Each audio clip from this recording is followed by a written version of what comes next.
iPads and other devices are called tablets because they belong on tables.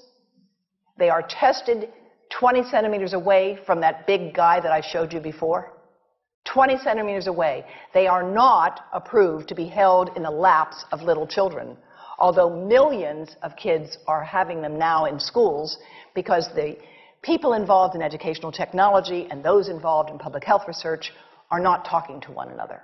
Because if they were, they would understand that you're giving children a two-way microwave radiating device, and if you must give them such a device for learning purposes, put it on airplane mode so that it's not sending and receiving signals as it does otherwise.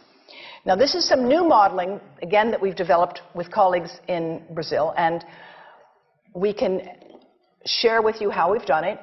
We first start out with the MRI and create the model with 1 millimeter voxels, and this is quite a bit of work goes into creating this, and here is what it looks like after a period of 6 minutes. And that's really not as bad as it might look, because you see the red area only gets partway through the eye of the adult, right? The one that we're really concerned about is this one with the young child.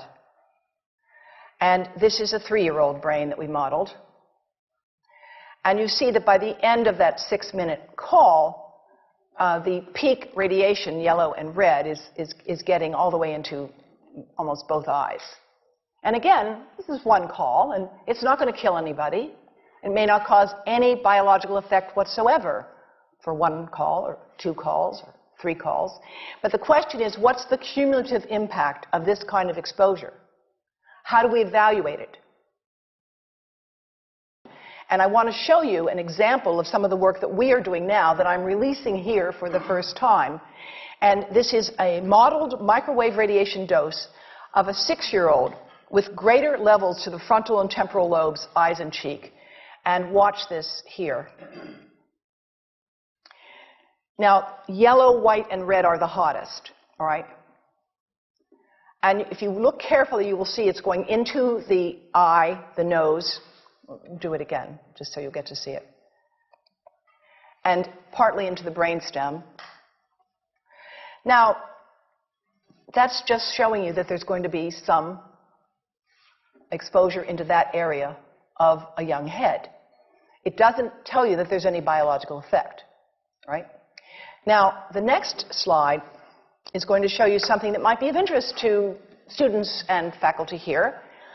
And that has to do with exposure to the reproductive organs. We call them the gonads. I think you say the testicles.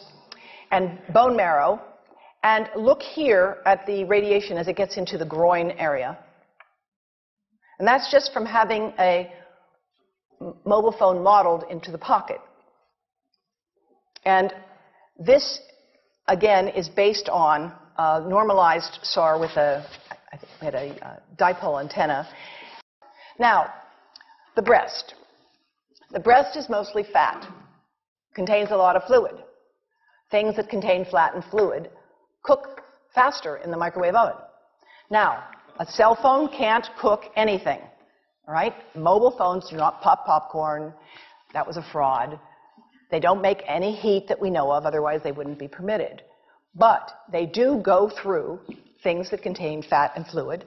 And we are now working at Environmental Health Trust with scientists at the University of California, San Francisco, scientists at formerly the president of the American Cancer Society of California, because we are seeing women who keep cell phones in their bras. Has anyone seen a woman put a cell phone in her bra?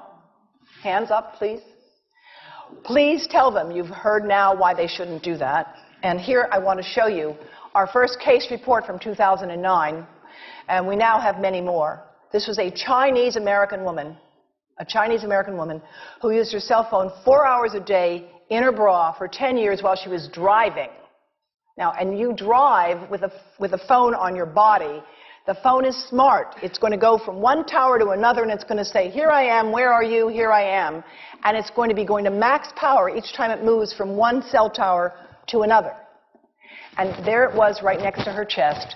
And the tumors that developed right under the antenna of the phone. unusual tumors. But in the meantime, people have a right to know how you can minimize exposure. And again, I think this information is available on our website, will be available on yours. Remember, if you have to give a phone to a child, put it on airplane mode. And think about this. That microwave oven, it works because there's a metal box around the microwave signal, and the signal pings all over the place. Next time you get into an elevator or a train for any length of time, put your phone on airplane mode. Otherwise, that signal is going all over the place, magnifying and coming back. Keep the mobile phone away from you when it's on and you are asleep. Now, it takes a village to do a lot of things.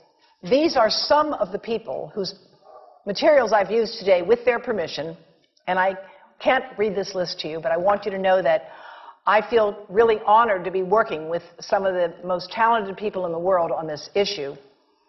And they have given me permission to share these materials with you. And I leave you with this thought from Albert Einstein.